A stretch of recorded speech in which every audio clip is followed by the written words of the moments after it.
तीसरे दिन सूरज ढलने तक बंद रही, वही मेरा वारस होगा। लालच में आकर उसने पूरी मिट्टी खोल दी, मगर वहां सिर्फ कांच का एक टुकड़ा था। बासज ने जैसे ही हाथ खोला, अंदर से गंदम का एक दाना गिरा और वो परिंदा उसे उठा कर ले गया। इस मिट्टी की कोई कीमत नहीं, लेकिन तुम्हारे सच और सब्र की कीमत पूरी कायनात से बढ़कर है। कभी कभी जिंदगी में हम छोटी चीजों को मामूली समझकर छोड़ देते हैं, मगर वही छोटी चीजें हमारी तकदीर का फैसला करती है।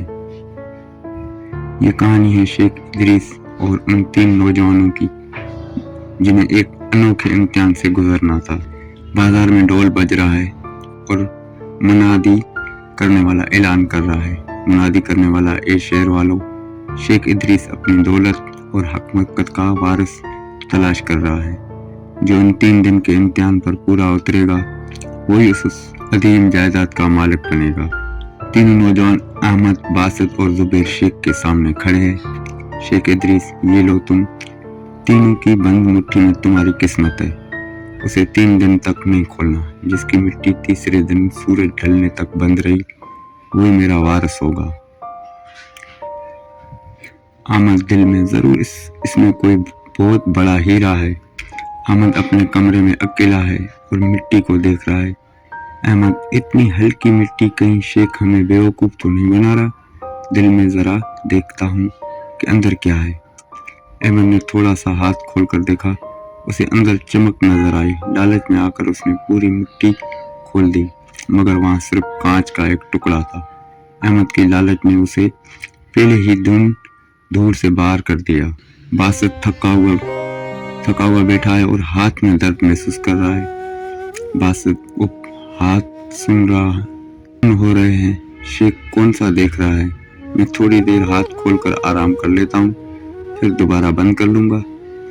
बासत ने जैसे ही हाथ खोला, अंदर से गंदम का एक दाना गिरा और परिंदा उसे उठा कर ले गया।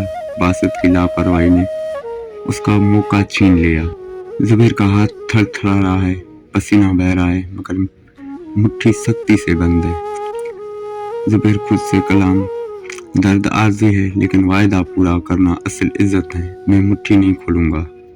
शेख की दरबार में जुबैर थका हुआ मगर पुरसुकून खड़ा है। शेख इदरीस, जुबैर, क्या तुमने वायदा निभाया? जुबैर, जी शेख साहब, ये रही मेरी बंद मुट्ठी। जुबैर, मुट्ठी खोलना, ये तो सिर्फ मुट्ठी के जरिए निकलते हैं। जुबैर हैरत से, ये क्या? इसमें तो कुछ भी नहीं। शेख इदरीस मुस्कुराते हुए, बेटा, इस मिट्टी की कोई कीमत नहीं, लेकिन तुम्हारे सच और सब्र की कीमत पूरी कायनात से बढ़कर है। मैंने तुम्हें मिट्टी नहीं, अपनी इज्जत सौंपी दी।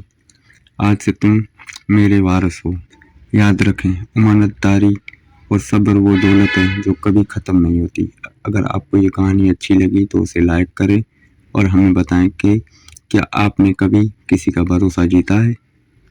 मज़ीद ऐसी कहानियों के लिए हमारे साथ जुड़े रहिए।